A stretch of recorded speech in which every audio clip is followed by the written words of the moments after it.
Alors à présent, on va corriger les exercices en mathématiques du jeudi 19 mars. Donc en mesure. Dans les mesures, je vous avais demandé de compléter ce que moi j'ai écrit en vert. Donc dans un jour, il y a combien d'heures? 24. Dans une semaine, combien de jours? 7. Dans une heure, combien de minutes? 60. Dans une minute, combien de secondes? 60. Et là, ça commence à se compliquer un petit peu plus. Alors, 2 heures, ça fait combien de minutes? Une heure, vous savez que c'est 60 minutes, donc 2 heures, 2 fois 60, ça fait 120 minutes. 2 jours, il y a combien d'heures? Un jour, vous savez qu'il y a 24 heures, donc 2 jours, 2 fois 24, 48 heures. Alors là, c'était le plus difficile. Dans 180 minutes, il y a combien d'heures? Il fallait savoir, il fallait remarquer, plus que savoir d'ailleurs, il fallait plus remarquer que 180, c'est 60 plus 60 plus 60. C'est 3 fois 60. Donc 180 minutes, c'est 3 heures. Dans 3 minutes, il y a combien de secondes? On sait que dans 1 minute, il y a 60 secondes, donc 3 fois 60, 180 secondes. Ensuite, je vous avais donné ce problème. Pour partir sur l'île de Pâques, Jean doit prendre plusieurs avions. Paris-Brésil avec une durée de vol de 11h45, Brésil-Chili pour une durée de vol de 4h15, Chili-Île de Pâques pour une durée de vol de 5h30. Combien de temps de vol a-t-il au total? Alors, vous avez utilisé deux façons différentes de résoudre ce problème, les deux étaient justes. Alors, la première, certains ont additionné les heures, donc les heures plus les minutes, donc 11 heures.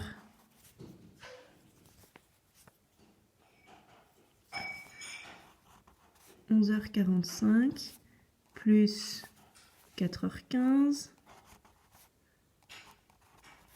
plus 5h30.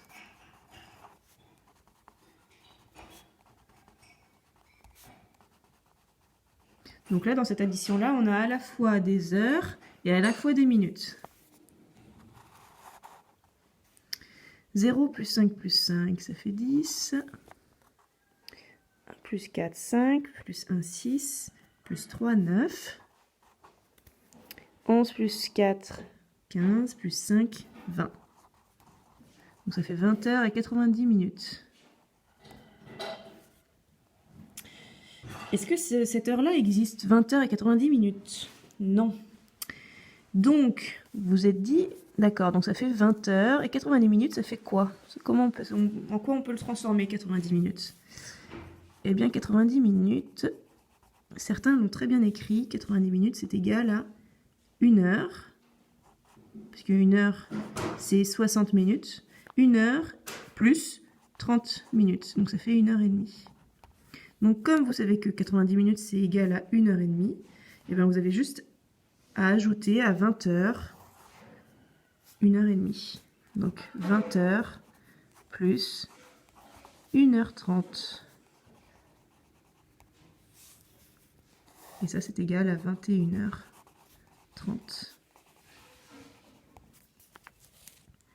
Donc ça, c'est la première méthode.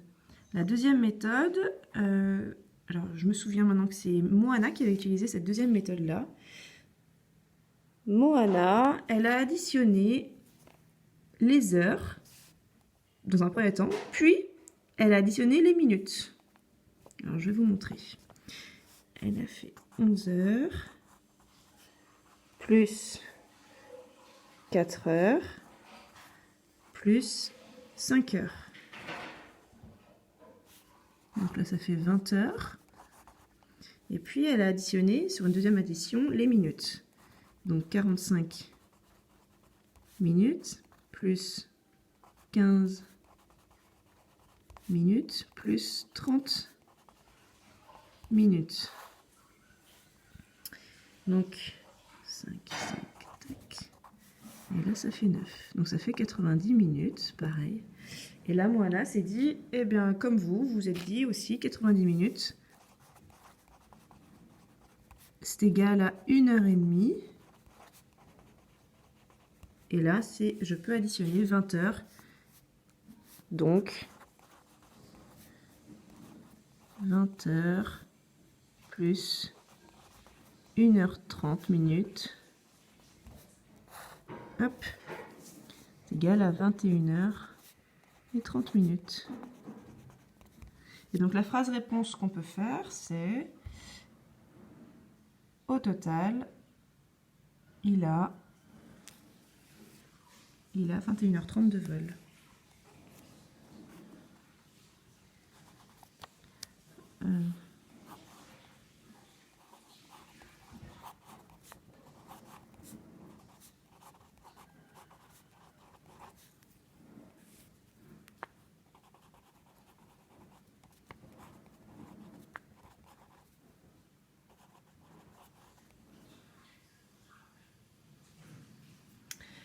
Ensuite, je vous avais donné un exercice en géométrie.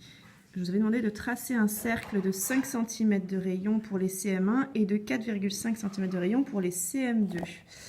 Alors, de quoi est-ce qu'on a besoin pour faire un cercle? On a besoin d'une règle et d'un compas. Alors, moi, je n'ai pas mon matériel, je n'ai pas de compas, donc je vais vous montrer avec mes doigts. Hop. Ce doigt-là, c'est la pointe, et ce doigt-là, c'est le crayon de bois, la mine. Donc, qu'est-ce qu'on commence à faire pour tracer un cercle? D'abord, on peut faire l'écartement. Donc, on met la pointe sur le 0, sur la barre du 0, et on prend la mine du compas, on l'écarte. Donc, soit on le met sur 4,5 pour les CM2, ou sur 5 cm pour les CM1.